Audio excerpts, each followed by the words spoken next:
تو آپ دیکھتے ہوں گے کہ جب کوئی سال گزرتا ہے تو ایک تاجر بزنس میں تجارت کرنے والا اپنی دکان کا حساب کرتا ہے. عام طور پر لوگ کہتے ہیں کہ مارچ کے مہینے میں دکانداروں کا بزنس کا حساب و کتاب ہوتا ہے. ایک دکاندار حساب کرتا ہے کہ ایک سال میں نے کتنا کمایا, مجھے کتنا نقصان ہوا, مجھے کتنا لاس ہوا, مجھے کتنا منافع ہوا, میرا کتنا مال بکا, میرا کتنا اسٹاک رہا, مجھے آئندہ سال اس سے زیادہ کمانا ہے, کتنا ٹارگٹ ہم کو اچیو کرنا ہے, کتنا ٹارگٹ ہمیں حاصل کرنا ہے, اگلے سال ہمیں یہ کام کرنا ہے. ایک دکاندار پورے سال کا وہ حساب کرتا ہے, تب کہیں جا کر اسے پتا چلتا ہے کہ مجھے کتنا نفع اور نقصان ہوا. میرے بھائیوں اور دوستوں, ایک مومن, ایک ایمان والا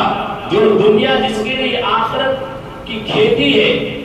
دنیا مزرعۃ الآخرہ, یہ دنیا آخرت کی کھیتی ہے. ایک مومن کو بھی حساب کرنا چاہیے, محاسبہ کرنا چاہیے کہ ایک سال میرا گزر گیا, ایک دوسرا نیا سال آیا ہے, تو ایک سال جو گزرا ہے اس میں ہم سے کتنی کوتاہی ہوئی, کتنی بدعمالی ہوئی, کتنی ہم سے غلطیاں ہوئی, ہم سے کتنے نیک اعمال ہوئے, ہم سے کتنی اللہ کی نافرمانی ہوئی, ہم سے اللہ تعالیٰ کتنا راضی ہوا, ہم نے کتنے اخلاق دوسرے کے سامنے پیش کیے, اور ہم کتنے عبادت میں خوش و خضوع پیدا کر چکے, ہمیں عبادت میں کتنا شوق پیدا ہوا. میرے بھائیوں اور دوستوں, جب آدمی اپنا حساب کرتا ہے تو اسے آگے کچھ کرنے کا جذبہ اور شوق پیدا ہوتا ہے. حدیث شریف میں آتا ہے کہ ایک مومن کے 2 دن برابر نہیں ہو سکتے, یعنی ایک مومن اگر آج فرض پڑھا ہے تو کل وہ فرض کے ساتھ میں سنت بھی پڑھے گا, اگر کل سنت پڑھا ہے تو پرسوں وہ سنت کے ساتھ میں نفل بھی پڑھے گا, اگر وہ نفل بھی پڑھا ہے تو دوسرے دن وہ نفل کے ساتھ میں, فرض کے ساتھ میں, سنت کے ساتھ میں